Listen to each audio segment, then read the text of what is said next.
welcome to another episode of the Cassels Cast. My name's Eamon Cassels. Joining me today is going to be my guy, Finn Kuehl. We're going to be talking conference finals before wrapping up with a little NBA draft talk. Before we get into the episode, I just want to give a quick scheduling update. In addition to today's episode, we're going to have an episode on Saturday where we give a Timberwolves offseason preview with Andrew Dukowitz. Should be a ton of fun, but yeah, without any further ado, let's just get into today's episode. All right, joining the show now to discuss a crazy start to the conference finals is Finn Kuehl. How you doing today, man? I am great, man. As we were just talking about before the pod, it's a super fun time of year with basketball. We got some awesome playoff action lately. Draft is coming up too. Getting excited about that. So spirits are high when basketball's good. So thanks for having me on, man. I'm excited to talk some ball. Yeah, absolutely. Had to have you on again, and especially with how crazy the conference finals have been, there's going to be plenty to talk about. So yeah, I think first series on everyone's mind really after a crazy two games, especially game one, which was honestly an instant classic and one of the best games I had ever seen with that double overtime game. Of course, that's going to be the Spurs and Thunder series, and then the Thunder even it up last night. So yeah, major takeaways on either side through the first two games. And yeah, just overall, how are you feeling about this series? Yeah, so I mean, the audience doesn't maybe that I write about the Spurs for fan-sided. So kind of from the Spurs lens, just to start off, like I think, they're the underdogs in the series. You're going up against the reigning champs, you're less experienced. They've had no like blips in the road along the way, really. I mean, there were a couple of moments against the Wolves where like that was a competitive series, but for the most part, like the Spurs keep proving everybody wrong. You get to this series and man, I mean, like the way they came out and played in game one and took that game in double overtime, and won that. And then like last night, they lost, but it was still competitive. Like I think they should be feeling really good. For the most part, I've been impressed with how they're playing even without Fox. I mean, there's a few things to talk about. Like there's the Stefan Castle elephant in the room with the turnovers. Um, I mean, there's just a lot of talking points in this series, but I feel like it's really anybody's series right now. And maybe some people would have kind of expected the reigning champs Thunder to be able to just like ultimately roll through them. But yeah, Yeah, absolutely. I think that's a good way to sum it up. I mean, after that double overtime win, even if you're not able to steal the second one on the road, I feel like you have to be feeling good if you're the Spurs. And yeah, that double overtime win was just so incredibly impressive. I mean, what we saw from Wemby in that game was otherworldly stuff. 40 and 20 game. His defensive impact was amazing. And then from a stamina standpoint, I feel like that's been a consistent knock on Wemby. He went well over 40 minutes, pushing that 50-minute mark, and he played at such an elite level. I think that's so impressive. And then being able to steal that one without Fox, like you said, I think is huge. I don't know if there's an official update on Fox yet, but I would assume they'd get him back at some point. But regardless, just being able to even up the series without one of your best players on the road is incredibly impressive. And I know Dylan Harper also went down with an injury last night, which was a really tough loss for them. But in game one, I couldn't have been more impressed with him. What he was doing on defense, and then attacking the rim. He's already one of the best rim finishers, and just his general poise has really impressed me throughout the playoffs. So I feel like that's been a huge part of their success. And unfortunately, we're going to probably have to talk a little bit more about injuries with Jalen Williams on the OKC side as well. And I think that could be a potential deciding factor. But regardless, I think Harper's been incredible. And then, yeah, Castle, I think defensively he's been really good. He's played some really tough defense on Shea. But like you said, the turnovers just really have to be cleaned up. And I feel like we see a lot of players struggle with this specific matchup. But yeah, so far for Castle, that's been a big problem. Is there anything you'd like to see differently from a process standpoint from him?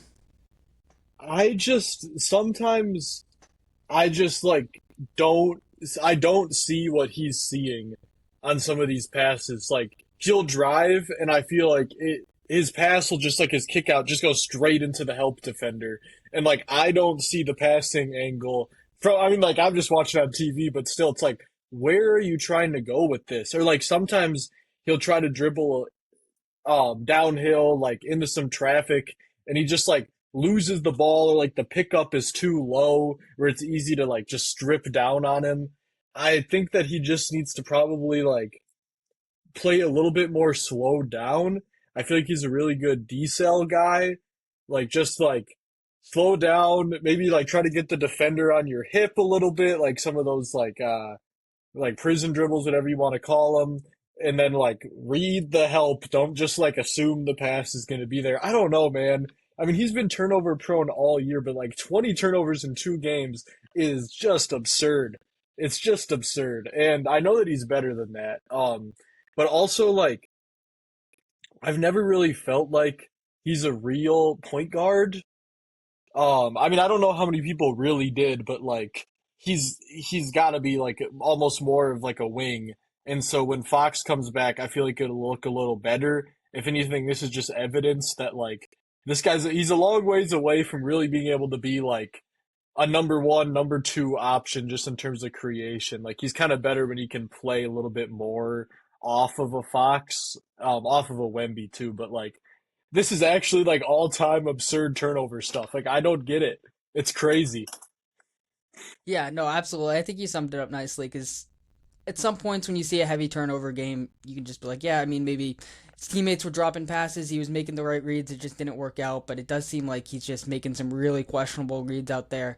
And I definitely agree that the loss of Fox is significant. And in general, I feel like he's more so that slash and win, which can be super valuable, but he's not that lead ball handler, lead guard that many people uh, have labeled him as.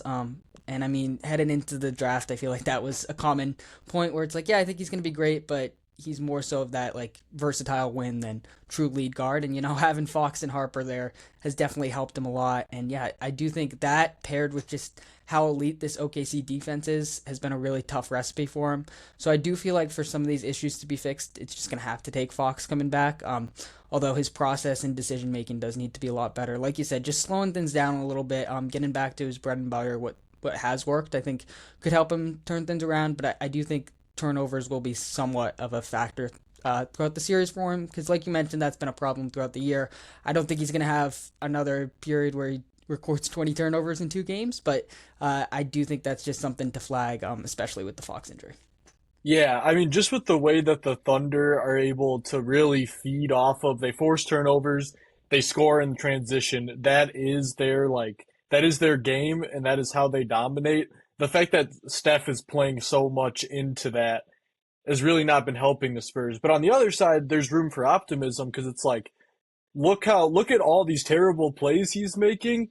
We're losing the turnover battle but still won game one, and we're very much in game two until like the fourth quarter. There's a lot to be optimistic about, but man, I mean, when we're talking about him being this like more of an off guard, more of a wing, like him next to Dylan Harper long term is just like that's going to be the best backcourt in the NBA. I feel like, and I'm not even as bullish on Castle really as some people are, but Harper very much so.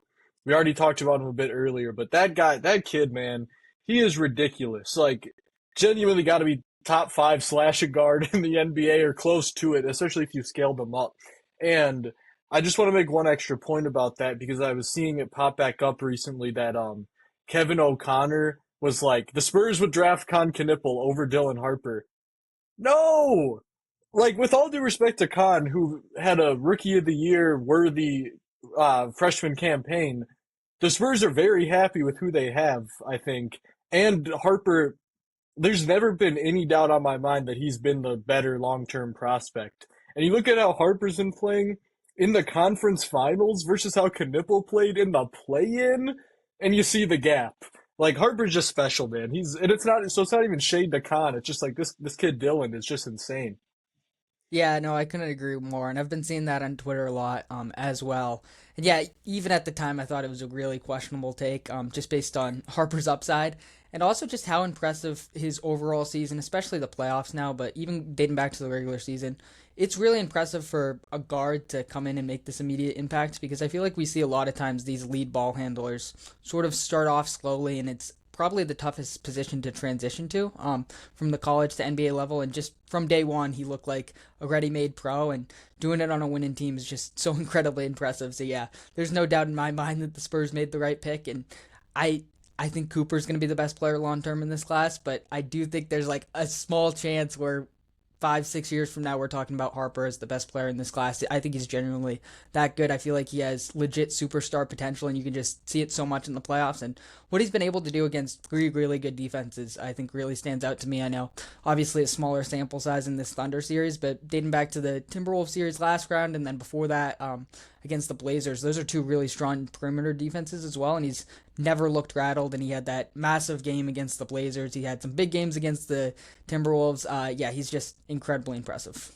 Yeah, so much could be attributed to just like how special of a talent he is clearly, but also it's just been so big for him to be able to come into the Spurs team that has a Fox and has a Castle that allowed him to like learn, play in a good environment that'll help him develop. There's not too much pressure on him, so like he can kind of work his way up instead of like, here, now you're just running the offense for the Wizards, like go figure it out.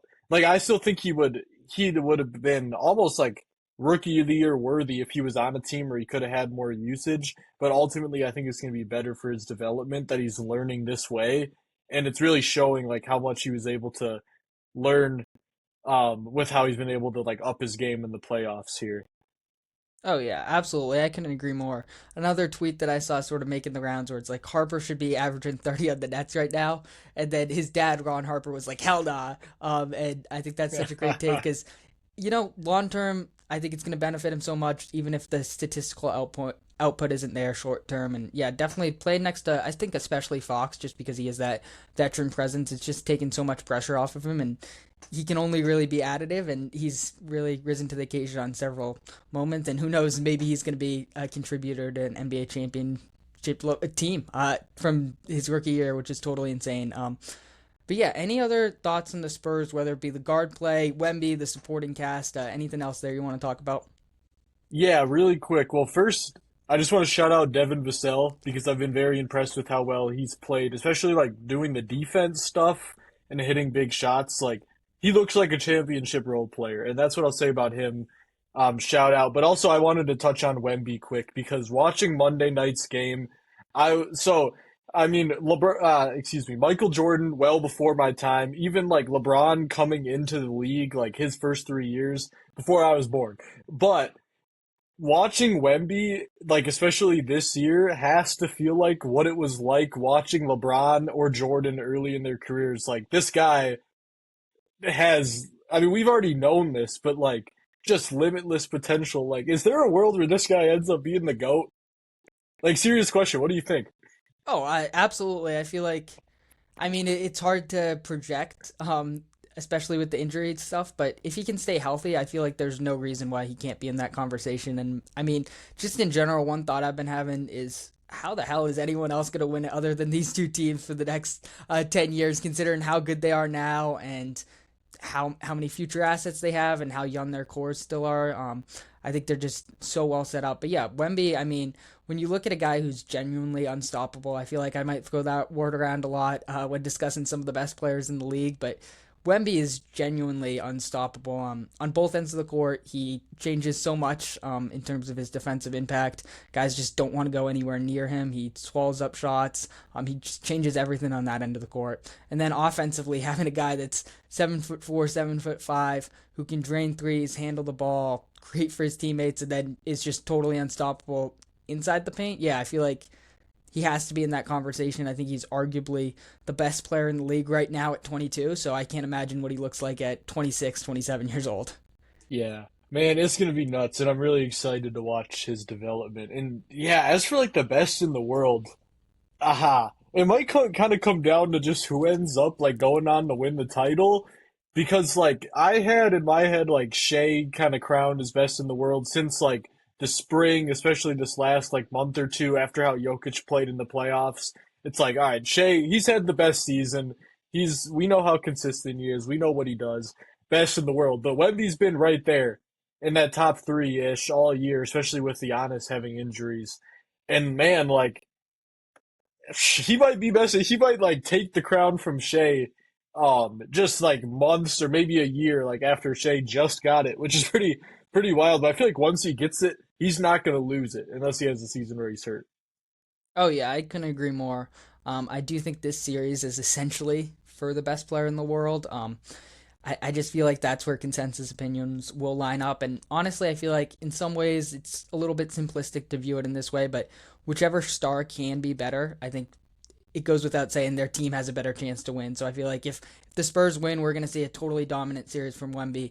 If the Thunder win, we're going to see a totally dominant series for Shea, which, by the way, I know we'll talk about in a bit, but that game two from Shea was super impressive as well. It might not have been a 40-20 game like we saw from Wemby, but I thought it was incredibly dominant and incredibly impressive. So I do feel like that's where the conversation is heading.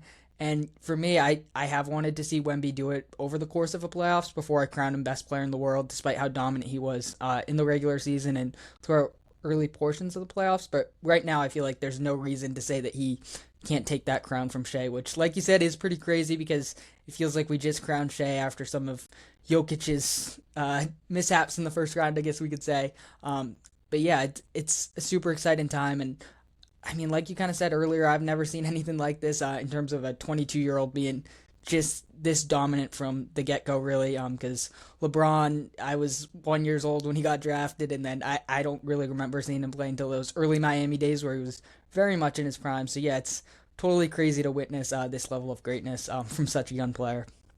Absolutely, man. So yeah, let's talk some Thunder then. Um, like how are you feeling about how they've played in this series? Obviously, you're talking about Shea. Who else is standing out to you for like the right reasons, the wrong reasons? Where are you at with them right now? Yeah, for sure. I think game two, the biggest thing that might have stood out to me was Isaiah Hartenstein. I believe he played 10 minutes in game one, 27 minutes in game two. Wemby still had a really solid game. He had like 20 and 15, I think. But he was limited a little bit more, which, especially coming off that incredible performance in game two, or in game one, is to be expected. However, I just think he's their best option to throw out Wemby. Wemby always sort of has his way against Chet. Offensively, there are some issues in terms of like floor spacing because Wemby can just kind of sag off of him. However, to win this series, I do think they're going to need more defense on Wemby, and I feel like Hartenstein's their best option. So I feel like that adjustment from the Thunder really stood out to me, as well as Shea's shots just sort of fallen a little bit more. I didn't think his process was bad in game one by any means. I feel like he just wasn't getting the results, and that Spurs defense was really giving him some headaches. Which I think could be the case throughout the rest of the series because there's no defense better equipped to deal with Shea. But at the same time, he's Shea, and he's I would say just the best pure scorer in the league, at bare minimum, best player in my opinion right now. So he's gonna get his, and I feel like that's the other thing that really stood out in terms of game two. I do think it will be challenging just because you're going up against Steph Castle, this swarming defense. They're doubling him a lot. But if he can play like he did in game two, I feel like they have a great chance to win. And then overall, the other thing that stands out is Alex Caruso. Being able to provide that high level scoring abilities. He had like 30 points in game one. And he's been incredible. He's been knocking down shots. He's been creating for himself a little bit. Been scoring around the rim. I feel like that's massive, especially for this Thunder team that doesn't have a ton of shooting, doesn't have a lot of creation alongside Shea. I feel like that's been absolutely massive for them. Yeah, yeah, lots to touch on there for sure. The Isaiah Hartenstein thing is interesting because, I mean, he definitely had a good game, game two, but I also feel like there are some things that are like a little bit questionable. I feel like, I mean, there were a few times where Castle or Harper were able to just get downhill and kind of like finish right through him, and there wasn't much resistance. He's also like, he's just not as mobile as Chet, so it's hard for like, if Wemby pops or Wemby tries to drive or something, like it's a little harder for Hartenstein to guard there. But man, Chet, like I had really high expectations for Chet Holmgren, like for this season as a whole. And I mean, he was an all-star, like he'll probably make all NBA, but he hasn't met what I thought I was going to see from him in this series, especially after he's pretty good against the Lakers. Has been, it's not been that great. I feel like he's not been doing enough on the glass. He's not been aggressive enough offensively. He should just be the better option to play than Hartenstein, like pretty clearly. But like game two, it was like not really the case. So I don't know. I want to see more from him. Yeah, absolutely. I think that's such a great point about Chet. Game two, I thought it was a solid game. Game one, I thought it was borderline disastrous from Chet, honestly. I think he really struggled. I feel like it's just honestly like a big part of it is just Wemby. I feel like whenever Wemby's on the court, um, Chet just looks thoroughly outmatched, really at both sides of the ball. And then I didn't chart every single point that he scored last night, but I do remember a lot of them came when Wemby was off the court. So I wonder if that's like the best way to sort of get him activated is just continuously run actions with him around the rim whenever Wemby's off the court against Cornette. But at the same time, I mean, I feel like Shea, that really opens up a lot for him. So you can't totally prioritize Chet, but I feel like that might be their best way to get him involved. It is a really tough one, and I think they do have to play Hartenstein out of necessity. But like you said, in terms of like being able to switch on defense, that creates some problems. Wemby being able to sort of roam off of him at times, that creates some problems. So it's a real cat and mouse game there. Yeah, I could be misremembering, but I feel like Hartenstein and Chet have more been staggered, like in game two. But I think they should play together potentially. I know that that was something they had some success with in the Lakers series, and if you have Hartenstein out there to guard Wemby, then you can also have Chet more to roam, and then like on offense. I mean, if Wemby's going to guard Hartenstein or Caruso to be able to roam, then you've got somebody like Vassell probably or Keldon Johnson on Chet, and that is a big mismatch for him because obviously he's got the size, he can shoot over guys, his handle's pretty good, so maybe some of that double big would be able to help the Thunder win more. Another thing I think with those bigs and just like in general in this series is like the offensive rebounding battle is going to matter a lot.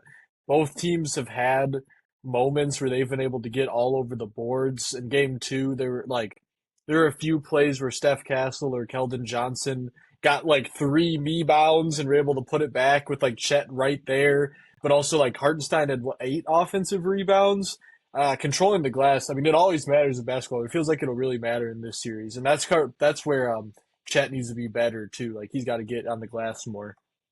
Yeah, most definitely. I think that's going to be a massive part, especially when you're talking about dealing with Wemby. You're going to have to be active on the glass, and that's something where Chet, not just in the context of this series, but overall, I feel like that's sort of been inconsistent for him. And some of that physicality, I feel like, is still area for improvement, and he's still so young, so he definitely has the chance to get better.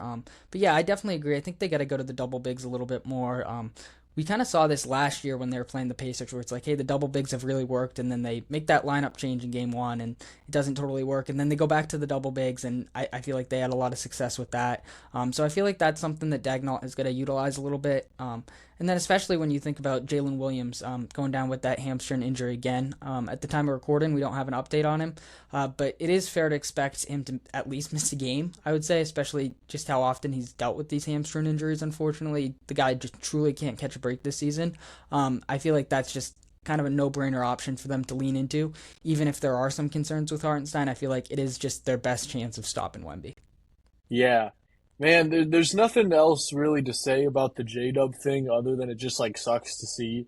And you hope that it like even if it kind of bothers him for the rest of this season, you hope it's not like a long-term issue. You'd want to see him out there. So I hope he gets healthy because like I want this series to be as competitive as possible, like to see all the guys healthy. Um, but man, the Thunder just have such a just they're just so deep. They just have such a luxury of having so many guys who are so freaking good at basketball. Like we're talking about Caruso, and I mean he's been fantastic these first two games. I also think that the Spurs are still in the right in the strategy of like letting him shoot. Like, hey, I mean, what do you have? Eight threes game one and like three or four game two. He's making them, and if he keeps making them, then you will have to adjust. But also, like, larger sample size says he'll start to miss, so that's fair. But even if he kind of gets played off of the floor, you've still got Cason Wallace, who I think has been very good. He's hit a few big shots, and we know what he does on defense. They also got Jared McCain, who's had a great series. I love that he gets out there and he gets aggressive. He hunts his shot. He hits some big threes. He'll pressure the rim sometimes. And then you got AJ Mitchell too. Phenomenal against the Lakers. Been a little more quiet in this series, but still, like we know how good he is. So like with J Dub out, maybe we'll see like how this Caruso thing goes. Like they've still got all these guys, and when they have so many guys who can have good games on any given night and like swing a win, it's tough to picture them like losing this series and the finals ultimately. Yeah, most definitely. I do feel like last night, despite it being still a really fun game, the injuries did kind of put a damper on it. With Jalen Williams getting injured, as we mentioned, Dylan Harper, and then even Agent Mitchell went down with a little injury, which doesn't look as serious. But yeah, I really hope we can just see these two teams fully healthy because I mean we saw it in game one, it was just incredible, and even then Fox wasn't healthy. So yeah, I just hope we can see these guys healthy. But yeah, I mean the Thunder's depth is totally insane, and it's I mean almost unfair in some ways. So yeah, I do think they have enough options to step up. I definitely agree with your point about just sort of sagging off of Caruso a little bit more. If you look at the regular season, that was I think a big reason why the Spurs had so much success against the Thunder, and continue doing it until you totally just can't continue to do it based on the fact that he's scoring 20 a night or whatever. But I feel like if Alex Caruso beats you, you have to live with that. That's better than Shea beating you. I think that's sort of just the strategy they're living by, and I think it's the right call from Mitch Johnson. But yeah, beyond that, I feel like you mentioned you really hit it on the head with all those guys. I think for me, Mitchell is the guy I'd most closely be watching in the wake of this J Dub's injury. He was really incredible in that Lakers series. I would like to see if it translates against a little bit of or a lot of a better bit of a defense with the Spurs, but overall his shot creation abilities have been really crucial to this team. He almost looks like a little bit of like a Jalen Brunson type of player in some ways. He's such a good finisher. So yeah, I think he's sort of their best source of like perimeter shot creation outside of Shea if J Dub is injured for a while, so he's going to be massive. And then I think Jared McCain, this will be a big series for him. Like you mentioned, he's been really productive so far. Didn't have like the most efficient shooting night last night, but just a guy that can really hit threes. I think is going to be huge against this Spurs team because if they do have one weakness, it is that they're not the best at 3 point shooting, and sort of same with the Thunder. They're built similarly in that way.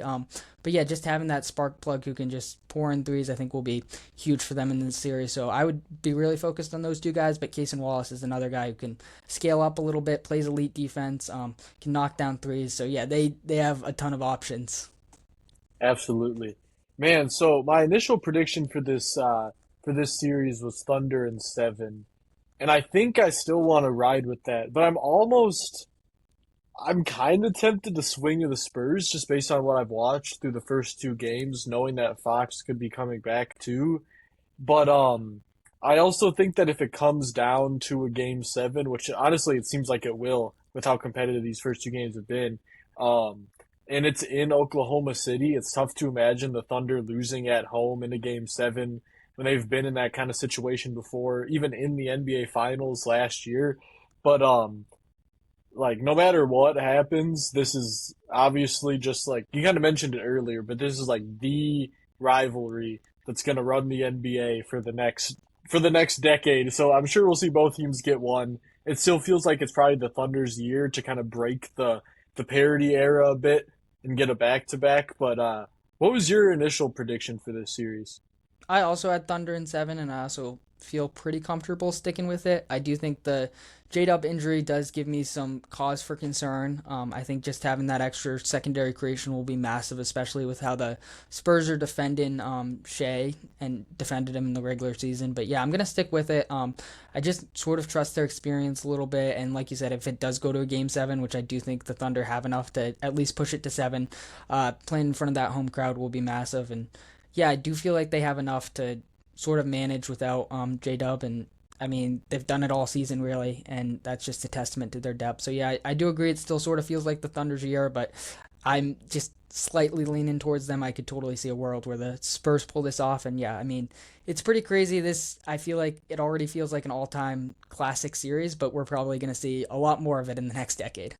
Absolutely. Yeah. One thing is for sure, I think that whichever team ends up winning this epic duel is gonna win the title. These two East teams, which we can talk about them here in a second. They're both pretty good. I don't think they'll get like swept or anything in the finals, but like this is gonna be a Western Conference title for sure. Yeah, I definitely agree. The only path where I could see one of these East teams pulling it off is just if either the Spurs or Thunder just enter the finals just totally beat up and injuries play a real factor. But otherwise, I think there's just a really strong chance that this is the true NBA Finals, with all due respect to the Knicks and Cavs, who are really solid teams in their own right. Yeah, I think we can switch gears because we saw a crazy game one at the time of recording. We're just hours away from game two. But yeah, I mean, the Knicks came back from down 25, I believe. I can't remember the exact score off the top of my head, but a crazy fourth quarter comeback. Any major takeaways there? And do you see a path back to the Cavs after such a devastating loss? And yeah, just general takeaways on both sides. Yeah, so my main thing is that my initial prediction was Cavs in six, and honestly, I think I was in the minority there. I mean, the Knicks deserve a lot of credit for how they've just been able to roll through this playoffs, win so many blowouts, and generally just look like one of the best teams. But I don't. After watching game one, I don't feel too bad about my prediction still, which might be crazy. I mean, the the comeback was nuts, man. I mean, that was just wild to watch, and it was really just like it was just all Brunson. Brunson was incredible. Just, I mean, and it helped that he had James Harden guarding him, who I thought he stayed in front of him, but just like generally didn't do enough on defense at all to stop him. And then it's like when you start sending the doubles, then it's just wide open Mikal Bridges and Shamit, and they both hit some big threes. But just like that was all Brunson. That was wild. Um, but like the first two and a half quarters for the Cavs, I saw the vision of why I picked them initially, which is I just think they really have one of the most versatile rosters in the league. And I'm specifically looking at like their big men and then Harden and Mitchell being able to get to the rim against the Knicks. I think the Knicks, I know like Jacob mentioned this. I was talking to him on Twitter about this prediction. He was like, it was they've had the second best defense since the All-Star break. Maybe I need to be fact checked there, but the Knicks have been pretty good on D. But I think it's mainly on the perimeter. But when I was watching this game, I feel like the Cavs, like, if they were able to kind of, like, if Harden was able to beat a blitz or Mitchell was able to get around his guy, and then they, like, got feet in the paint from there, it was a Cavs basket. Or at the very least, an open three that maybe they missed, but it's still a great look. And I think the more they're able to do that, the more that, like, Donovan Mitchell focuses on getting downhill, the more they look to find Mobley and Allen and have those bigs be aggressive, the more they're finding Sam Merrill for threes, they're going to be able to get some really good offense going. And they kind of got away from that in the midst of the Knicks' crazy run. Donovan Mitchell really wasn't getting the ball enough, I didn't think. And there were some weird, like, Mobley possessions where it's like, I mean, hey, he can make a three, but maybe let's try to find him in the paint instead. So I don't know why they got away from it. I feel like that's kind of been like the story of the Cavs season. Sometimes it's just like, why are you playing this way? Like, I feel like you have the potential to be so much better. The Knicks like just executed so much better down the stretch, even though their game plan was pretty simple. It was Brunson like, go to work, man, and if you get doubled, find the shooter. But I mean, yeah, that was another fantastic game, and I think it's going to be a really competitive series. Yeah, absolutely. I picked the Knicks in five, and I totally agree with you in terms just the idea of this Cavs team, and they are one of the more versatile rosters. I do think that big man duo, especially in this series, is a big advantage for them. They have some really great perimeter shooting with Max Strus, Sam Merrill, who feels like he hasn't missed a shot in several months, and then you have some really high level perimeter creation with Harden and Mitchell. But to me, it's like purely hypothetical. And in the first two rounds, I didn't love their process, especially that Raptor series. I just thought there was too many questionable moments. I don't trust this team in the clutch. I'm not just saying that after the big blown lead, but really throughout the playoffs, I've been like a little bit weary of this team in the clutch. And then the other thing is they just don't have that many great like on ball stoppers. That's a big thing that's held me back with them. And going up against Brunson, I feel like that's super difficult. And then, I mean, this game, I mean, I'm generally somewhat of a fan of Kenny Atkinson. I think he's a overall good coach, but I thought game one was extremely alarming from him, especially down the stretch. And obviously, like when you lose a game, it's pretty easy to blame the coach, but uh, not calling the timeouts to get them settled, I thought was a little bit questionable, and then just continuing to leave Harden in there and not doing enough to help him out when it was clear that it just wasn't a good matchup for him, and he was getting super fatigued considering the heavy minutes load he played. And then, as you mentioned, not utilizing Mitchell enough in the clutch, and that's been kind of a consistent theme with this team in the playoffs. So I'm a little bit concerned about the Cavs. I do agree, like the first 3.5 quarters, it looked like they had a really good blueprint, and I was definitely seeing the vision. I was like, okay, because I did see your tweet. I remember when you said Cavs and six. I was like, I can see why Finn picked the Cavs. And I there's shit you can see it in so many different flashes with this team, but I just haven't been able to consistently see it throughout the season. And the Knicks have had their own inconsistencies, but it really does feel like they've cleaned that up a lot, especially since that game three against the Hawks. They've been really rolling since, whereas I feel like the Cavs have just been so incredibly volatile. I'm not going to completely write them off and say that they have a 0% chance to win, but I do feel relatively good about my prediction. No, that's fair. I'll say some positive things about the Knicks in a second. I do like them, but I've had this weird relationship with the Cavs all year because your point about them being hypothetical is like, it's very much real.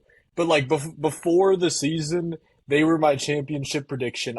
For some reason, there's something about their roster that I just adore. And I keep and like watching them like last season when they were one of the best teams in the regular season and like they fell short in the playoffs, but like that's okay. Like that happens. They got the continuity. Like I just love their roster, and they always have such high highs, but then they have such high lows, and it's true. Like sometimes I feel like I've seen people say like they play like CTE basketball. A little bit. There's some moments where I feel like you can't even explain why they get away from the things that they get away from. But like in the Pistons series, like down the stretch, like game 7, I watched that game and it had me ready to like believe again. Like I'd picked the Cavs to make the conference finals before the playoffs started and then lose to the Celtics in the series, who obviously Celtics aren't there. That's okay. Um, but like their process in game 7 just felt like the best version of the Cavs. And then coming into the first half of this game against the Knicks, it's like, okay, we're starting to put it together now. And then it just fell apart. And so I don't know. I always tell myself like they can figure it out. Like they've got a coach who like he's at least like decent, pretty good. He did not coach a good game in the second half like we talked about, but their roster's great. I feel like they have some advantages. Like surely they'll just lock in, but no. So I don't know, man. But the Knicks, like credit to them, have just been able to for the most part, just stay very, very steady throughout these playoffs and stick to their brand of basketball. And there have been some down moments where I feel like they haven't closed well because like when you ride Brunson as much as you do in the fourth quarter, sometimes it can not look as great if he's just having like the rare off night or if you have the right defenders for him. But he was not having an off night in game 1, and the Cavs did not have the right defenders for him, and then the other guys were making shots, and then like, yeah, that's a recipe. If you can just like stick to that, you got that. Brunson usually delivers. So they executed a lot better than the Cavs down the stretch. Yeah, no, most definitely. Yeah, I totally agree in terms of just the Cavs upside and then just general roster construction. When you look at that front court, I have had some concerns about it floor spacing wise, but just in terms of talent, front court and back court talent, they're up there in terms of the best in the league. So I can totally understand the belief in them. But yeah, sticking with the Knicks a little bit, and shout out to boy Jacob, who's a big Knicks fan. He was going to be on the show today, but he unfortunately couldn't make it. The Knicks, like you said, just executed so well down the stretch, and Brunson was otherworldly. And I do agree at some points, it's like, yeah, they can be a little bit too reliant on Brunson, but I feel like as they've utilized Cat more as a playmaker and as he's gotten used to that role, those issues have really gone away. They've also empowered the window a little bit more. OG, he had some rust coming off of injury in game 1, but overall in the playoffs, he's been excellent. Mikal, after that slower start in the first round, he's been really, really good, and I don't think he gets talked about enough. And I feel like just giving those guys a little bit more usage has really benefited him. And then in the clutch time, he can just sort of turn it on and go off like he did in game 1. That was just a truly absurd performance in the clutch from Jalen Brunson. I thought it was one of the better clutch performances I had ever seen, especially coming from behind like that. It was incredibly impressive, and he was just getting his way. And yeah, that's just a thing that gives me real confidence in the Knicks. Not just seeing him come back from them come back from that deficit like that, and seeing how good he was down the stretch, but in general, they just don't have a super ideal matchup for him. And I feel like Dean Wade's great. He has great size, but I just don't think he has the speed to keep up with Brunson. And other than him, maybe Keon Ellis, but he hasn't even really been playing that much. They just don't have a guy that they can consistently go to and stop Brunson. And then Mikal Bridges on the other side of the court was really incredible on defense. He was hitting some big shots, but the defense was also massive. And then when you look at that with OG, who's truly one of the best defenders in the league, I feel like the Knicks are really well equipped to stop the Cavs perimeter guys, whereas the Cavs just aren't equipped to stop the Knicks' best players. That's a fair point. Yeah. As for like the Brunson matchup, I don't know. I mean, Brunson's one of those guys where like if you don't throw him a bunch of different looks in terms of defenders, but also coverage, he's just going to start torching you because he's going to figure it out. So yeah, I mean, I think you go a bit of Dean Wade, and I feel good about that for stretches. I guess maybe you got to try Schroeder, but man, he's making me mad because he just can't make a shot. Which like, I mean, maybe that'll turn around. Whatever. Keon Ellis, like, I've loved him at times throughout his career, but like this season and in the playoffs, he just like hasn't looked very playable at all, which is too bad. I think Struess maybe is the guy. I've been impressed with him. You can put him on Brunson for a bit, but for the most part, this is going to be an offensive battle.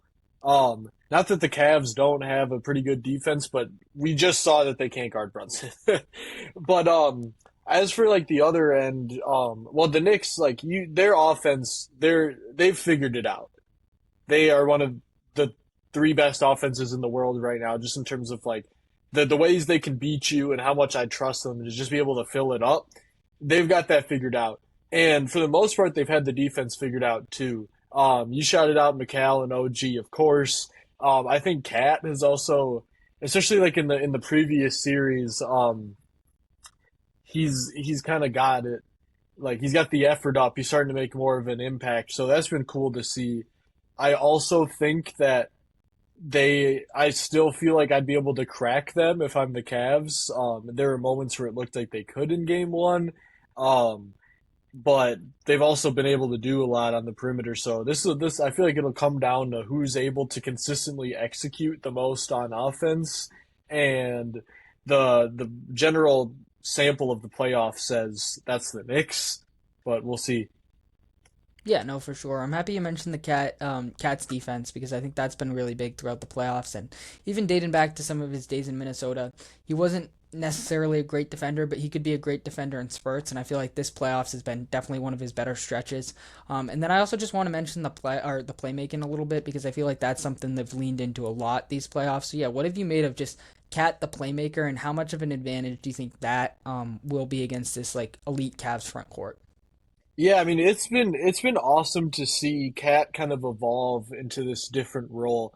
He's just been such a great player over his career, and he's done it in so many different ways, from playing the five for a while early in his career and being this just phenomenal offensive like game breaker because he was, one of the greatest shooting centers of all time, as we know.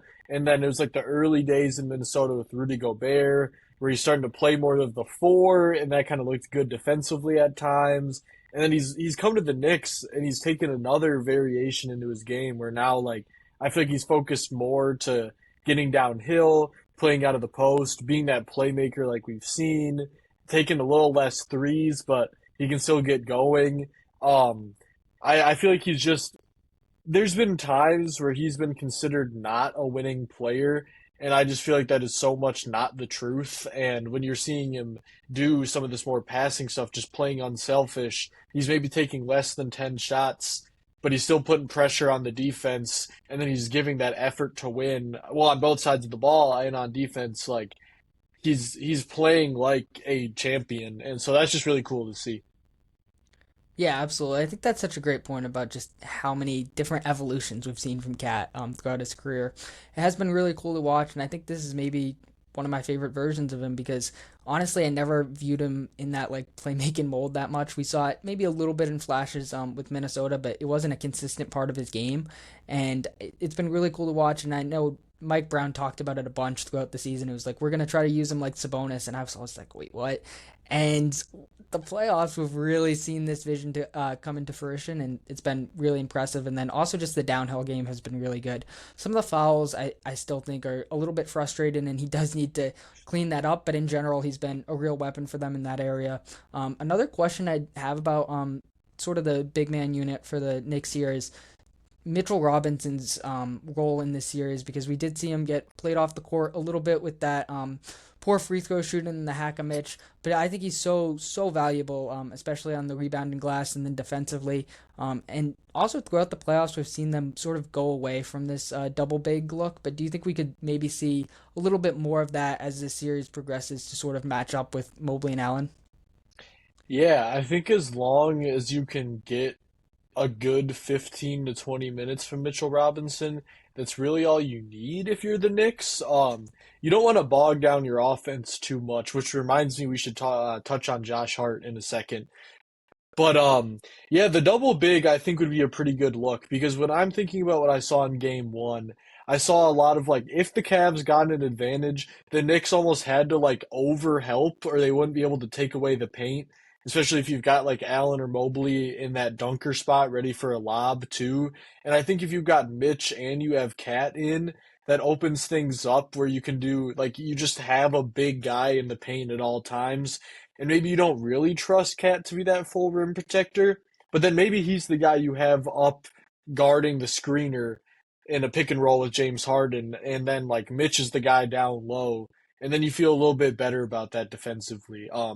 The Cavs front court can when the guards are intentional about getting them involved and when Mobley and Allen are both feeling aggressive themselves, they can be a real problem. But I think the Knicks are equipped to stop that. Yeah, no, absolutely. I think that's such a great point about just having Cat maybe play a little bit less away from the rim on defense, and I think that could be really valuable. And then, like you said, you don't need 30 minutes out of Mitchell Robinson. If you can just get 15, 20 minutes a game, I think you're in a good spot. But it is a counter I would like to see. I feel like throughout the playoffs, despite like the Knicks playing really well to their credit, so I can't totally criticize Mike Brown. I've just been like, hey, why haven't they used the double bigs look? I feel like that's been a real weapon. I think back to that Boston series where they totally destroyed the Celtics utilizing it. So I feel like against Mobley and Allen, it could be a nice little wrinkle going forward. But regardless, if they can keep making it work, staggering them, I feel like they're still going to be in a great spot, and you can't really criticize that. You can't criticize what's clearly working. I think you mentioned Josh Hart, and that totally slipped my mind, but I'm happy you brought him up because in game one, they didn't close with him. And I mean, you look at some of the lineup data, and I know it's like one game, but it was really stunning just how much better their offense was without him on the court. And then Shamit really provided a massive boost to them. So do you feel like that's just more of a wonky game one trend, or do you think they're just not going to be able to play hard as much as they may like to? Yeah, so what I think, like, first and foremost, is just that the Knicks are at their best offensively when they can play legit five out. That gives Cat more space to operate as like a driver and a playmaker. That gives Brunson more space to work. I mean, like, whenever you have five shooters on the court in today's NBA, like it's kind of like a no-brainer, but that's what you want. You can make it work. But yeah, like just when it was Shamit out there versus Hart. Or it's just like any other shooter out there. Like that's maybe why they're not playing the double bigs too. Because then you can't do the five out, and that just seems to work for them. But like as awesome as Hart is, like I really like him as a role player, as do most people. Like I've always been a little bit skeptical of him just because like that offense can really wax and wane. He's good in transition, but in the half court, like he's always going to be a guy who teams are just willing to let shoot. And I like it. I don't think it means that you're gonna not play him, but there's past playoff games to show. Like I remember against Indiana last year, there were moments where he was just like not good, and that's not like a new thing. There's also been moments where he's been great because he's a useful player.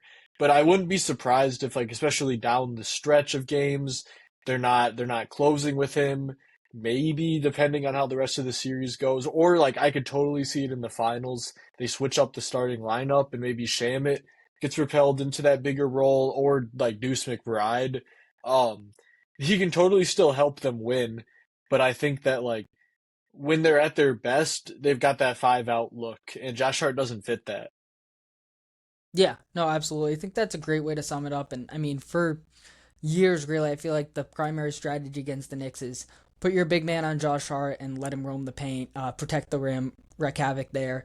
I feel like with this big man duo that the Cavs have, that strategy is especially prolific. So I do think it is kind of a tough series. Unless they go down, I don't think they'll change up the starting lineup. I could see that happening if and when they make the finals, going up against OKC and San Antonio, especially with the big men that they have. Yeah, you're probably going to have to make a starting lineup change at some point. But yeah, in general, less of him in closing lineups, I think definitely makes sense. And I feel like Hart's a guy that will take that in stride and he'll handle that well. I believe he was benched in the Indiana series. And then they ended up winning. I think that was one of the two games they won right after he was benched. And he took it well. I think he had a really good game after being benched, too, if memory serves. But yeah, he can still contribute. Defensively, he's a great rebounder, connective passer. I feel like they could use that skill set at times. But I mean, the lack of shooting, I think, is a real problem. And it makes life harder on everyone. Like you said, Cat driving makes a life harder on Brunson because they can double him a little bit more. It makes life harder on Mikal and OG. So yeah, I think just a little bit less heart in this series makes sense just given how great the Cavs rim protection was and then how great that Shamit lineup looked at the end of the game. So yeah, I think going forward, it's definitely something to monitor. Yeah, it's a tough matchup for him, and the finals would be too. You might not have to make the starting lineup change at all. He might have a game where he looks like game one Alex Caruso. Like he's not a awful shooter. He's just a guy that the defenses are always going to let shoot, which like that's just the reality. And like he has that game here and there where he can make three or four of them. And in that case, like yeah, go ahead, close with him. I suppose I would still rather trust like even a Landry Shamet or like a Jordan Clarkson taking that big three late in the game than I would Josh Hart. But yeah, you can still start him, get the energy. You can run him with bench units when you're like switching up the lineup, and he can absolutely play. Yeah, it's just tough matchups. Yeah, no, for sure. I'm glad you cleared that up because I felt like I was bashing on Hart a little bit too much. And by all accounts, I mean, he is like a damn near 40% 3 point shooter this year, so he did have a relatively good shooting season, but we know how the defense treats him. Yeah, any other takeaways with this series before we get to a rapid fire mock draft? Yeah, well, so I one of my like best friends in real life is a Knicks fan, and there were points in the season where he was trying to tell me like, "Hey man, Josh Hart, 40% 3-point shooter," and I was like, "Dude, you just look at the way they're guarding him. It's not real." I just think that's like it just goes to show like in a general basketball sense, like the percentage is not everything. It's about how they're guarded, the volume, whatever. Um, but my other takeaway from this series is like. I know everybody's focused on the West, and that's probably who's going to win the title. But this is still going to be a really good series, I think, as long as the Cavs don't go full CTE. So, like, I just hope that people still get like excited about it. It's great that the games are staggered because then, like, on different days, because then everybody's watching the East and they're all seeing what Brunson's doing.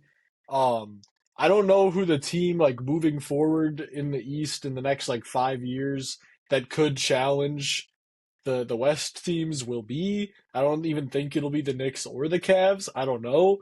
But these are still two really good teams in their own right, ultimately. The Knicks have just had a fantastic playoff, so I'm excited to watch the rest of the series too, no doubt. Yeah, absolutely. I think that's a great point about just how the games are staggered. I feel like it makes them feel so much more special.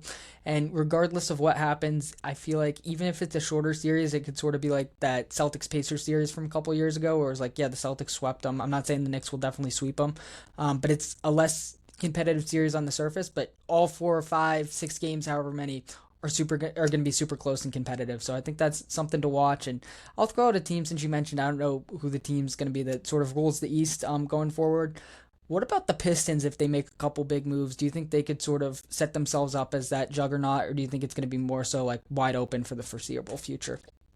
Um, I would generally trend toward wide open just because I feel like that's been the general scope of the league. Um, the way that the West is trending is shifting that a bit. but also in general, like it's just such a parity driven league right now. But I think the Pistons are in a pretty good spot. I think that everybody, for the most part, really knew that they were just not in a position to go all the way this year, which that's fine because like this was still a season of monumental success for them. And I think that it's nice because they know the sort of moves they need to make. Like it's not like a team where it's like how do we lose? Who do we blame? We got to overreact and we got to like trade one of our top guys. Like you don't have to make changes for change's sake. Like it's like no, you've got a young core that's going to be in place, and you know you can believe in those guys getting better, and then you just need to make the right moves around them. So they'll be up there. I suppose the Pacers are still pretty young, so they'll always be sneaky. I feel like Washington's bound to come up here in the near future. Charlotte too. I don't know. They'll probably need to like make some moves or something eventually to get to like title levels, but they're two teams I'm watching just in terms of like getting better. But the Pistons is probably the team I would trend toward. Yeah, no, I definitely agree with that. I think next year the East is going to be pretty crazy because I mean we'll have to see how the offseason goes, but I could see there potentially being like six teams that could maybe win the East. But yeah, I definitely think the Pistons are the team most set up to have a prolonged title window, and just part of that is just their star is below the age of 25, and they're already really good. They won 60 plus games. I would really like to see them go out and get a Trey Murphy this offseason, sell out in some of your draft capital, sort of go all in there, and then another creator. And I think they could be in a really good spot. But yeah, super exciting. And I mean, the Knicks and Cavs, I think this is a great opportunity for them to come to the conference, especially because next year it's going to be super competitive. But yeah, I think we can move ahead to a mini mock draft. Obviously, I did it last week on the pod, but I think it would be fun to do just a little rapid fire mock draft. Alternating picks. So yeah, since you're the guest, start us off with the Wizards at one. Absolutely. Yeah, I just brought up my draft board. I believe you went with AJ Debonta too. I listened to your mock draft. I would pick AJ Debonta as well. He's my number one prospect right now. I think just in terms of the types of like stars that I value the most in the league, he fits that mold the best. Big wing, versatile, can play make, can score. Like I think that eventually the jumper will come around. I mean, he's just like he feels like a total superstar. I would really like him in the Wizards lineup. That'd be my pick. Yeah, I definitely agree. I'd personally have him number two, but I also feel like my board is like a little team dependent. To me, the top three guys I feel like are fairly interchangeable, and it was always like, hey, who gets the number one pick? Who best fits this team? I don't always view the drafts like that. Like obviously, like whoever got the number one pick in the Wemby draft was gonna pick Wemby, and even last year like Cooper Flag. But in this draft class, I feel like all three of those guys are so close, and for this Wizards team, I feel like they do really need a win, and his two-way upside is totally there. I think they could use that slashing skill set as well. So I feel like that's gonna be the pick. Whether the Wizards are making it or they do trade down, which I wouldn't rule out, especially with Utah's interest in AJ. I could potentially see a trade down scenario for Washington. But yeah, I think AJ's the right pick for the Wizards at one. At number two, I'm gonna go with Darren Peterson for the Utah Jazz. I had that last week on my mock. We'll get to a little bit different, I assume, as time goes on. But yeah, similarly, I feel like he's just the best fit for this Jazz team. They could use another guard. Whether he's a lead guard or not in the NBA level, I feel like he just fits in with this team seamlessly. At the very least, he's going to provide elite level shooting, and then if he can get back to what he did in high school, he'll also provide elite level shot creation and scoring at all three levels. And then when you look at just what Danny Ainge has valued throughout his tenure with the Jazz and then the Celtics before that, he really does tend to go for upside. So I do feel like DP is kind of his guy. Despite all the buzz about AJ, I feel like DP just seems to check a lot of boxes for the Ainge prototype. Yeah, I like Peterson more than Debonsa for the Jazz specifically because I really like what the Jazz have started to assemble after trading for Jaren Jackson Jr. They've got the jumbo front court with Laurie and Tripp and Walker Kessler, and you've got Keontae George, and then you've got some other nice guys like even like a Kyle Filipowski or a Bright Sensabaugh. So just adding in then that like at the very least, Darren Peterson is going to be elite shooter, like off-ball scorer.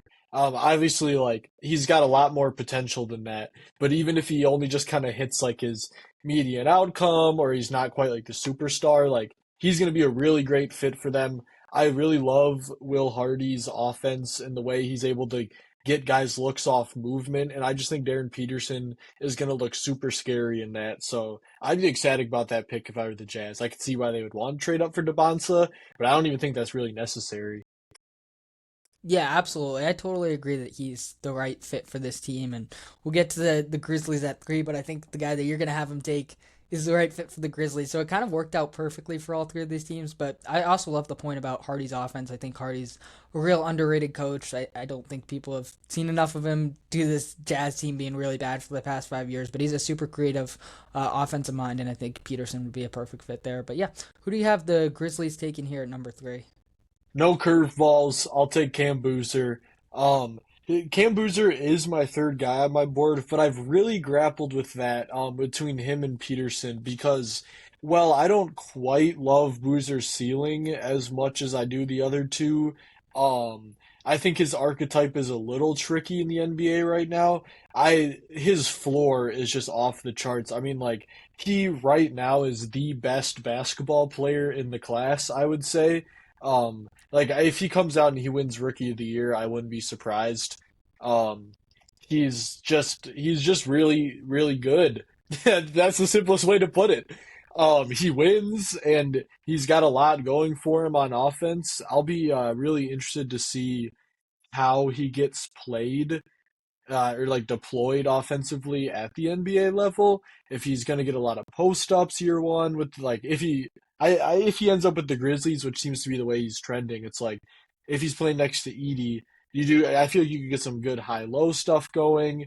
But do you play Boozer at the five? There's a lot to be excited about. There's a lot of possibilities. And yeah, I think Memphis would be really ecstatic about that pick.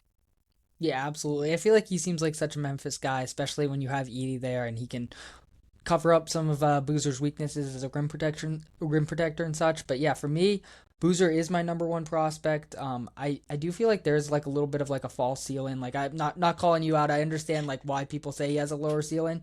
But to me, I feel like he still has a super high ceiling where he could be a perennial All NBA guy, maybe even like an MVP level guy someday. I feel like just that offensive profile screams NBA star to me in terms of his ability to score at all levels. His processing is super good. He's a great playmaker. The only area of his game I can't totally get behind is the rim protection, but I see him as a four, so I feel like that covers up some of those weaknesses, especially when you're going into this Memphis situation. So yeah, I think it's a perfect fit. And then the other thing is that Memphis really loves analytics, and Boozer's the analytics guy of this draft class. So I feel like just a seamless fit. And as a guy who's been a big fan of Camp Boozer, I feel like this has been my favorite fit throughout the process. So definitely happy they landed at three. Another guy who's kind of a seamless fit here would be Caleb Wilson to the Bulls at four. I feel like this is a no-brainer, especially when you look at Bryson Graham, the new president of basketball ops, talking about the slap philosophy. And yeah, exactly. Size, length, athleticism, physicality, if you're not familiar. That screams Caleb Wilson.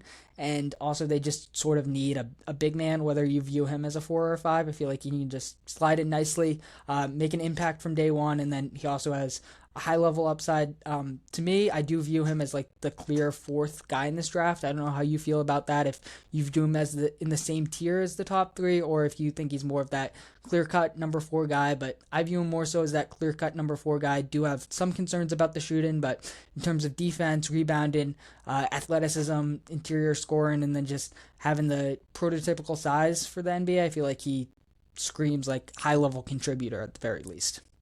Yeah, absolutely. He's clear cut number four to me too. I did think though, like just like thinking in terms of what I think could happen, that there was a chance that he could crash the party and someone would take him top three.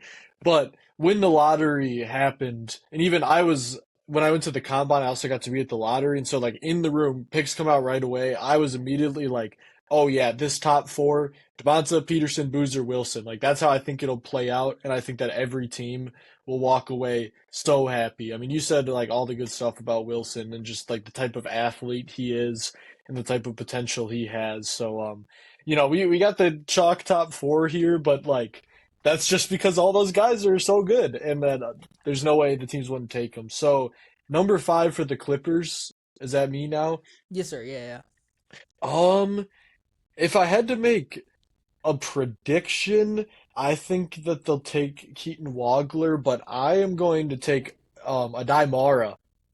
And I know that you touched on that in your mock, and I was listening, and I was like, that's the first time I've heard someone else say it, but I've been thinking it since the lottery.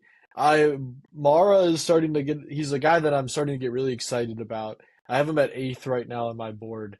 I don't think that he has the same type of like all-star potential as some of these guards, but what I do think he is an insane outlier.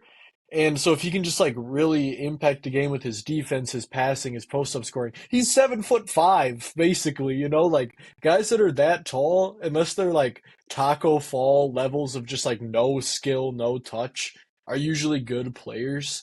And I think the Clippers are in a unique position in the top five because as long as they still have Kawhi, they're going to be competing next year, so they don't necessarily need to take a crazy swing. They just got Garland, who you could feel pretty good about as your guard for the next like 5 years at least. But they just traded Zubac, and if you bring in Mara, then you've got a guy who plays pretty similarly to that. And they don't really have like a center right now, as much as I love Yannick Cohn Niederhauser. So I think that's kind of like I don't think that'll happen in real life, but I'd consider it if I were the Clippers. Mara at five. Yeah, no, absolutely. I feel like Mara's range starts at five for sure, and I love the pick personally. I might go Wagler, but I've been really talking myself into Mara.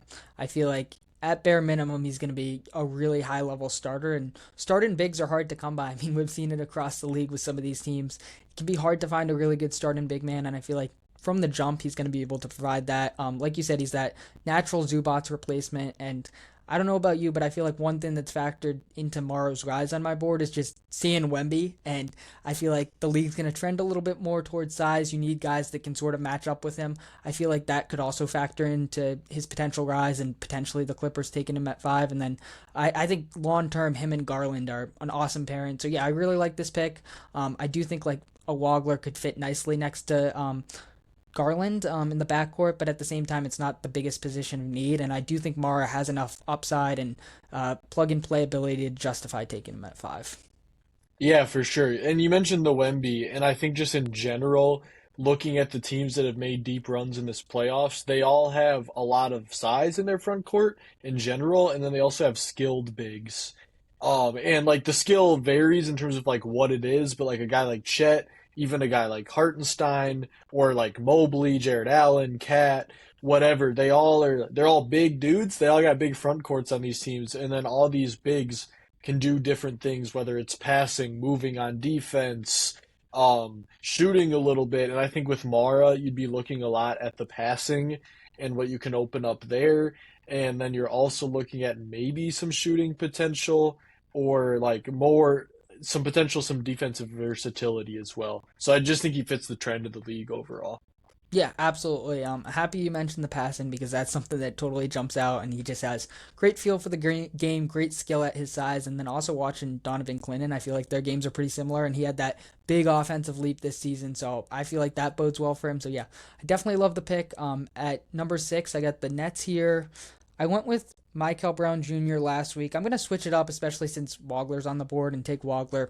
I do feel like he fits into that mold of what the Nets tend to really value in terms of just high feel for the game, great positional size, and he provides some shooting, which I think they could need, or which I think they could benefit from, especially after last year they didn't take a bunch of shooters. So yeah, I feel like he fits into this team nicely. And then one thing that I have to consider and keep reminding myself with this Nets team is they don't have their pick next year, so I feel like a guy that could come in and make an immediate impact like Wagler could be valued maybe over a guy like Michael Brown Jr. or Darius Acuff, who have more upside. Although I wouldn't rule out the Nets taking them because they have been infatuated with upside before. But yeah, regardless, I'm going to take Wagler here. I feel like he checks a lot of boxes of what this Nets front office tends to value.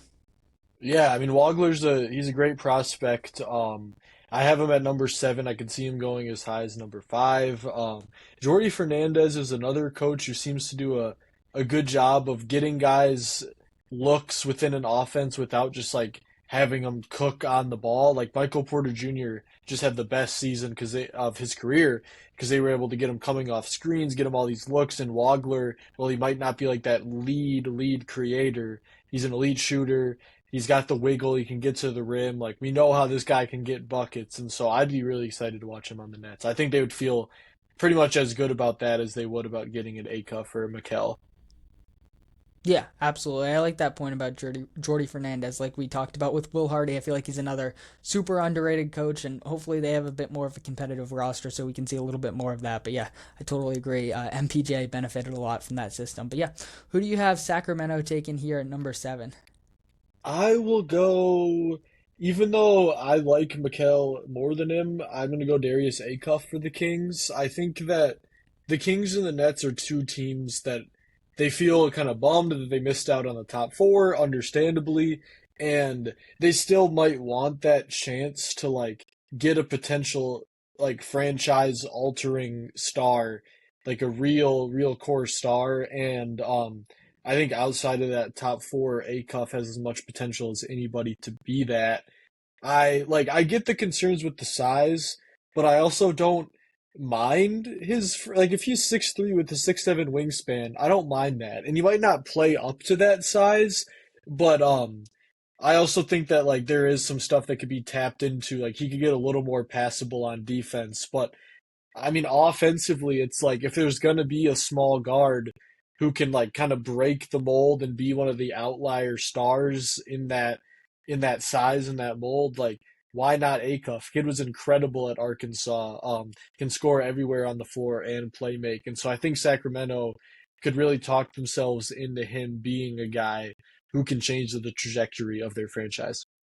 Yeah, most definitely. I feel like if Acuff is available at seven, I'd be pretty surprised if Sacramento passed up on him. I feel like there's already a lot of buzz that they like Acuff, and understandably so. I'm pretty high on him. I know there's certain defensive concerns, but like you mentioned, I feel like his frame actually kind of helps out. I know he's not the tallest, but he's super sturdy, and I feel like with a little bit less offensive responsibilities, and some better coaching at the NBA level, with all due respect to Coach Cal, obviously he's a legend, but I feel like that could benefit him, and I don't think he's going to be the worst defender in the league for his entire career, like some people on Twitter might say, and then the offensive profile totally checks out. I think he's going to be a high-level offensive engine, can score at all three levels, has some really nice off ball abilities, nice playmaking chops too. So yeah, I feel like he projects really nicely as a NBA star despite the trend of just more overall size. Yeah, absolutely. I think that he just kind of has the star vibe to him as much as really anybody in this class, honestly, just like watching him at Arkansas. Um, he's just got that it factor.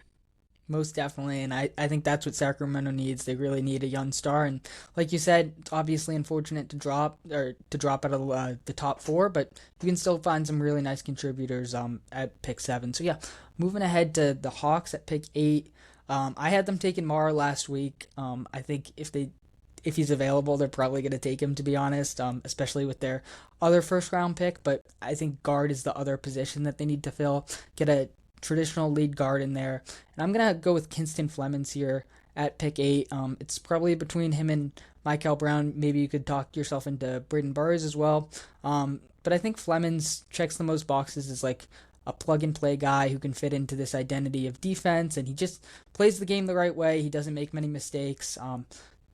High level scorer. I don't think he's going to be like a true star level guy in the NBA, but I think he's going to be a really solid contributor. And who knows, he could blossom into a star. Obviously, you don't want to put limits on a guy who's entering the league, but he screams to me like a Drew Holiday type of player where he can just provide a little bit of everything. And at bare minimum, he's going to be a really solid contributor. I know the measurements weren't great for him at the combine. I think he had the negative wingspan, but at the same time, he defended at a high level at Houston. And that paired with all he provides offensively in terms of playmaking and then overall scoring, I think he's going to be a very good player. And in terms of guys that can come in and make an immediate impact, I feel like I like his chances better than the other guards within this range. For sure. It's really funny how the Hawks traded away Trey Young, and it kind of felt like the right move, but then it was just pretty clear right away that they miss having that type of guard.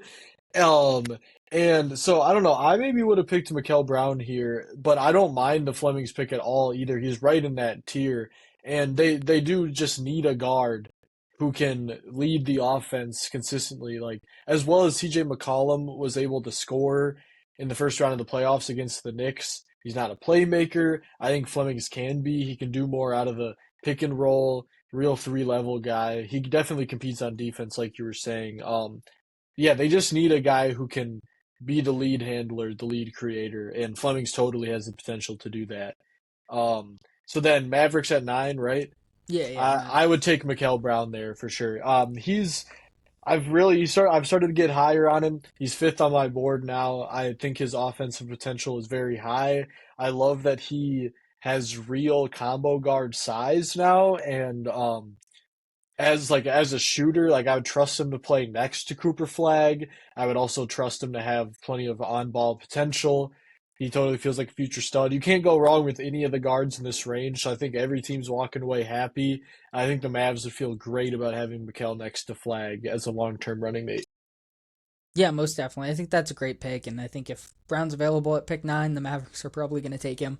In terms of just the upside of all these lead guards, I feel like his upside is probably the highest. Maybe you could argue Acuff, but yeah, the ceiling is totally there. I think he's a tricky evaluation for me because he wasn't healthy for most of the season. I would still pretty clearly have him as like a top 8 to 10 guy, but in terms of where he's fallen on my board, I'm having a difficult time with it. But for the Mavericks, I think they can afford to sort of take a gamble because I do think he might take a while to put it all together at the NBA level, despite his immense upside.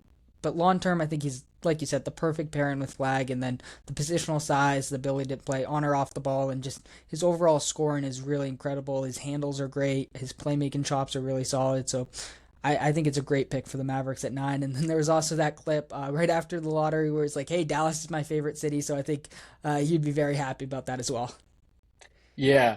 It takes these guards time to figure it out more often than not, like a lot of young guards in the league, unless you're Dylan Harper. So I think that especially with the Hawks at 8 and the Mavs at 9, if it's guards that go in those spots, they are going to, and the Bucks at 10, who you're about to pick for. I think that those guys would be lucky to be going to teams that have it figured out a little more.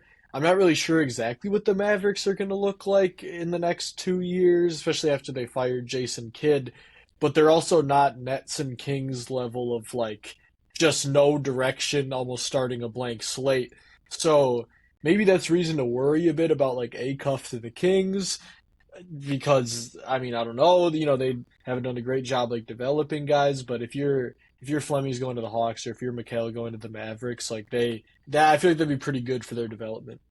Yeah, absolutely. I agree. I feel like those are the best spots overall for development. But I mean, I don't want to go on a quick aside about Acuff, but I do feel like he is kind of built nicely to sustain just going into sort of that blank slate just because of his overall offensive upside. And I think he showed enough in college to be an immediate contributor. But I could see as like, especially an agent or something, be like, yeah, I don't really want to go to Sacramento.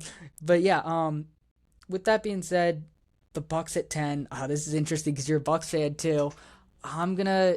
I went with Nate Ament last week, and that wasn't like who I would pick necessarily. It was just more so projecting like John Horst. He loves his project players. He loves his upside wins. For the sake of being different and also just to give more so of my perspective, I would pick Braden Burries here. I feel like when you're entering a future likely without Giannis, locking down that guard spot is going to be a priority, especially in this class. You have a lot of options, and if Burries is available at 10, I feel like that's great value.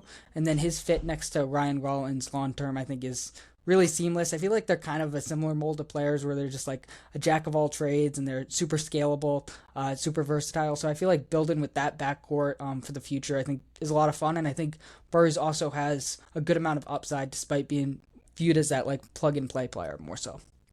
Yeah. You're doing me proud by mentioning Rollins because honestly, in my mind at least, even more so than Giannis, Rollins is the guy that I'd be considering in terms of fit. Just because, I mean, it seems like Giannis probably isn't going to be on the team. But even if he is, I would still want to take a guy who I would feel comfortable with him on the team or without. Like I just want to like get like the best prospect, and I think that that could totally be Burry's. He's totally got that plug and play. He's also got potential to be more than that. He could play next to Rollins off the ball. He could hopefully tap a little bit more into that on-ball stuff. He's a winner. He plays defense. I would feel good about that pick as a Bucks fan, even if he's not my favorite like upside bet in this range. Um, I would be happy that we went a little safer than Nate Ament or even like Kareem Lopez. I don't think that'll be on the table, but I hope not. So I would feel great about Burries. Absolutely. Do you have like a specific favorite prospect in mind in this range? And then do you have a gut feeling at who John Horst might target? Do you feel like my Ament then is reasonable given his trend towards upside, or do you think that's going to sort of be different this time around? No, I think that I think that Ament feels like the guy who's gonna kind of be on the table, um, which that's fine. But I do like I could see Burries also being a pick that he makes. That would just feel right to me for whatever reason. I mean, my like absolute favorite for the Bucks would be Mikael Brown if he slides because of the injury. I would be so happy to get him at 10 because I think he does have that top five potential. Um, Mara too, I'm starting to get excited about. I like LeBaron Philon too. I like Yeah, LeBaron Philon too. But okay, so 11 is you'll have to remind me who picks at Golden 11. State. That's right. Yeah, Golden State.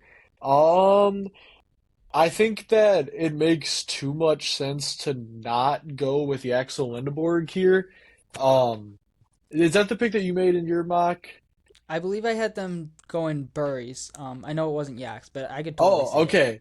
I think I Okay, had yeah. Burries falling a little bit because I had Ament going to the Bucks. But yeah, Right, right. Yeah, Yax feels like a good pickup for the Warriors because he's just so versatile. And the Warriors just play, as long as they're going to have Steph on the team, they're going to play this very specific brand of basketball that I do think Yaxel would be able to fit into. There are some guys who I wouldn't feel that way about. Like if you look at LeBaron Philon, who's still on the board right now, or even like Ibuka Corey, another guard, like a guy like that, I wouldn't feel good about for them. But Yaxel, absolutely. Even if you're not getting like the potential swing that maybe you want with your competitive time starting to dwindle as Steph and Jimmy and Draymond get older, if they're trying to make one last push, Yaxel's their guy. yeah, I think that makes a lot of sense. Just a plug and play guy who immediately uh, fits the system and can just immediately make an impact, help them make another playoff push. I feel like he fits in nicely next to Steph. Personally, I'm a little bit lower on Yaks, but I feel like at 11 for the Warriors or even like 12 for the Thunder, he makes a lot of sense in that like later lottery range. I don't think he has like a ton of upside, honestly, but his offensive profile does indicate that. I just think like I have trouble with his age, honestly. But yeah, what he was able to do at Michigan was super impressive. Score at really all three levels. His 3 point shot was much improved this season, and then provide some of that secondary playmaking, and then the defense is obviously incredible. So yeah, I think that's a great pick for the Warriors here at 11. Moving ahead to a team that I don't know exactly what they need. That's the Oklahoma City Thunder at 12. Man, thank goodness they didn't move up in the lottery.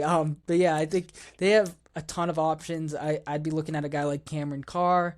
I'd be looking at a guy like Dalen Swain, Marez Johnson. I feel like you could go down the list and you could really come up with anyone because they don't have a clear need to fill. But I'm gonna go with Dalen Swain. I mocked this last week. He's a guy that I've really been talking myself into. It's close between him and Carr for the Thunder here, or even Johnson, who fits in with that defense super nicely. But I think when you look at like a slash and win, they don't necessarily have that archetype, and I feel like prioritizing that and giving Shea a little bit more secondary creation makes a lot of sense. And Swain is just truly one of the better slashers in this class. He can also provide a little bit of playmaking. I think high defensive upside as well. So I feel like he makes a lot of sense as a guy who can both contribute immediately, despite this Thunder team obviously having a ton of depth, and then who also has a good amount of upside down the road. Yeah. I was kind of hoping you'd pick Morez Johnson because I know that's your guy and he's kind of become one of my like favorite sleeper riser lottery guys, but no, Swain's a good pick too, and even though I think that the shot is a little bit sketchy, which messes with his offensive potential, I also think that OKC has made a guy like Caruso and Lou Dort work just fine, and they could do the same with Swain. Having another guy who can relieve some pressure from Shea would be totally helpful. That would feel like a very Thunder pick. He just seems to fit their brand. So, man, it's just who's letting these guys get all these prospects? Like what? Clippers. Yep. Yep. Although I guess the Clippers aren't mad because they just got the fifth pick, but yeah, they should be ashamed of what they've done. But no, okay, so 13's the Heat then. Yeah. I would go LeBaron and Phylon from them. I mean, they've got like Hero and Powell as their backcourt scorer, perimeter scorers, but ultimately, I think those are more off-ball guys. I've never liked Hero as a point guard, and now you're getting a point guard. LeBaron Phylon as an on-ball creator, I really, really buy him. I think. I just love his creativity and his ability to get a bucket at any level, his confidence. And I also like that he can do some of the off-ball stuff. We've seen him be able to play defense at Alabama. He's such a good shooter. He can catch and shoot. We know he can play make. I think he's a really fun player. I think he's as much of a star bet as you can find at the 13th pick in like most drafts. So that'd be a great pickup for Miami. Yeah, definitely. I think that's a great pick there. Like you said, they do need that lead guard type. Even like a guy like Casper Siakachonis, who they spent a first round pick on last year. I don't know if he projects to be a lead guard going forward, to be honest with you. So I feel like he makes a lot of sense as that star upside bet, as well as fill in a position of need. And then in general, we've seen the Heat play a lot faster, especially this season. And I feel like Phylon fits in really nicely. And like you said, his ability to play on and off the ball really benefits his long term outlook. So yeah, I think that makes a lot of sense for the Heat. Yeah, the other thing, I mean, I know they kind of went away from ball screens this year. I do think that Phylon could be a pretty good fit in that, because his handle is just so good and his ability to score at any level. That also might tempt you. I don't know how you feel about Ibuka, Corey. I do think that that could be in play for the Heat. I think he'd fit their style too. Um, but yeah, Phylon, like it makes sense with the way they play, absolutely. Yeah, most definitely. I think Abuka is a really interesting guy. Or I don't think he's being projected as a lottery guy right now, but I see him climbing up so many different big boards, and I think his offensive profile is super impressive.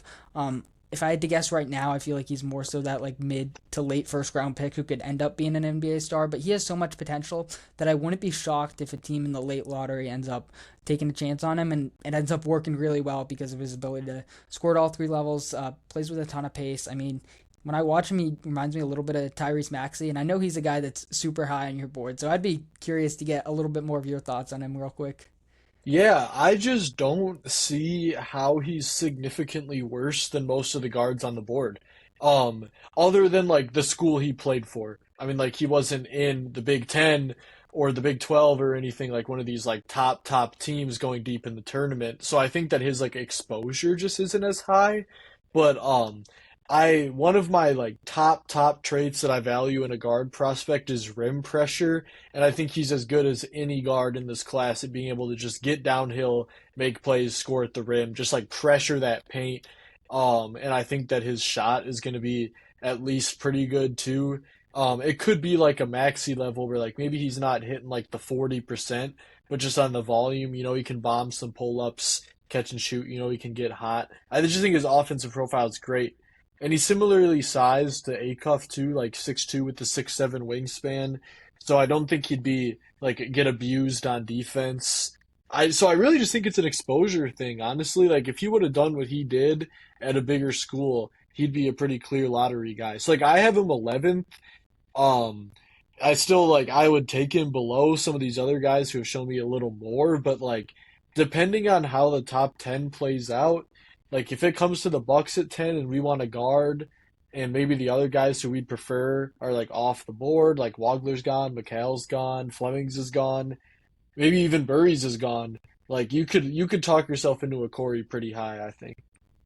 Yeah, no, absolutely. I definitely agree that it's more of an exposure problem than anything, but I've continued just to see him rise on a lot of mock drafts, so maybe that's changing, and I'd be curious to see what front offices are thinking. But yeah, he just checks so many boxes of what you'd want from a guard, and I totally agree about the rim pressure part, especially since he is a smaller guard. I feel like that is going to help him negate some of the difficulties, just how fast he is and how good of a finisher he is. I feel like that's going to set him up nicely to contribute at the NBA level. So yeah, I do think he could be a real riser. And honestly, throughout most of the process, like I knew about him at Stanford. I watched a couple of ACC games. But I always was like, yeah, I think he's just going to transfer to a bigger school, and a better school, and then go really high in this 2027 draft. But as time's gone on, I've really considered him a legitimate prospect here, and I'd probably have him closer to like the 15 range. But I feel like he is a lottery level talent without a doubt. Closing out the lottery here with Charlotte at 14. Man, it feels wrong for Cameron Carr to go outside of the lottery, considering how great he performed in the combine, and then just everything screams like high level modern day win. But I can't let my boy Mraz Johnson fall out of the lottery. So I got to take Mraz. And I also feel like just the Hornets are one of my favorite fits for him easily. When you look at their need for just like a physical forward, a little bit more defense, and then that play finisher type, I feel like he just fits in perfectly. I think he's super versatile. He can play the four or the five, maybe even the three at the NBA level. I would consider him one of the 3 to 5 best defenders in this class. And then offensively, I think he has another level to reach in terms of shot creation, but I think he has a little bit more upside. But at bare minimum, I think this guy's going to be just a tremendous role player. So I can't let him fall out of the lottery. No, man, I'm right there with you. Even though I have him at 15th on my board right now, I've been grappling with the idea of even having him over like a guy like Yaxel for like a long time, but like he just keeps the more I think about it, the more he like rises in my brain. And I mean, I effing love Morez Johnson, honestly, man. I mean, and in an ideal world, if he went to the Hornets, I'd be seated to watch all 82 games of him playing with Musa Diabate and just like doing some crazy shit to mess teams up, even if the offense is a little clunky with that front court, you already have so much shooting there. Like we know offense is not the problem. So giving them that toughness, that defense, that winning edge, um, he feels like I mean he's much better than Sion James, but like the way that they brought in like Sion and Kalkbrenner last year as guys who were able to help him win right away, like these prospects that are like experienced and know their roles, like Morez Johnson just feels like it feels like something they would do again after that success they had with those guys. And I feel like he could just totally elevate them, and I would just love that fit.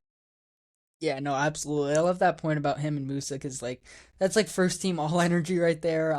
Just the motor would be totally insane, and I definitely agree in terms of just like negating maybe some of the floor spacing concerns. The Hornets are just the perfect landing spot. So yeah, that's definitely one of my dream fits, and yeah, Merez has been one of my guys in this draft for a while. He's like a fringe top 10 guy for me. And yeah, I think he could maybe even continue to rise up my board as we get closer to June. But yeah, any closing thoughts on the draft before we wrap this episode up? I'm really excited for the draft because I mean, I just like it, all the 14 guys that we just talked about, I'm excited about them. And I haven't felt that way about like recent lotteries. There have been guys in like the 10 to 14 range, maybe even a little higher where it's like okay, like I like them, I can see it, but I'm not excited about them necessarily. But like all 14 guys that we just talked about, like I feel like they could all 14 be good players, even really good players. And sure there might like be a bust in reality. I like it's hard to not be optimistic about all those picks and love all those fits. So it's a really fun draft, and I'm glad we got to sneak in some draft talk at the end here.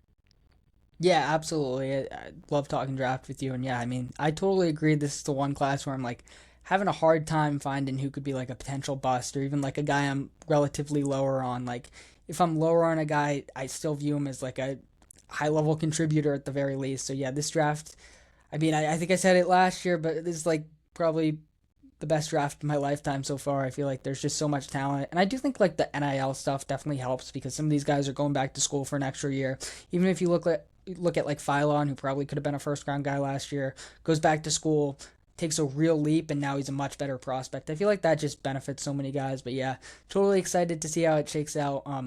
In June, and for as chalky as this top four looks right now, I feel like there's bound to be some surprises. 100%. There's with so many good prospects, there are going to be teams who have vastly different boards from other teams. So there's going to be somebody, like there's going to be somebody who's looking at Jaden Quaintance, for example, just like looking at my boy random name as like a borderline top 10 guy. And then there's probably going to be another team who'd be like, I'd take him at 25, but I'm concerned about him. So I like after you get out of that top four, I think anything could happen. I think Acuff there's no way he falls past the Nets and the Kings, just if I were predicting. But other than that, like anything's on the table. Absolutely, and I'm glad we could get a little bit of a different mock draft after my personal mock last week, and I'm glad we had like Mara going five, which I could totally see happening and surprising a lot of people. But hey, if that happens, we'd be like, hey, guess what? We thought that was a possibility. So yeah, just a ton of fun, and yeah, I appreciate you hopping on the show, talking draft, talking conference finals. Before we officially close out the episode, I just want to give you a chance to plug your work, tell our listeners where they can find you at. Oh, sure, yeah. Yeah, as always, you can find me at benchmobblog.com. I just did I was at the draft combine, and so I did a big kind of like notebook article talking about a bunch of the prospects, guys we talked about today, guys we didn't. And I'll also have like some mock draft stuff coming soon.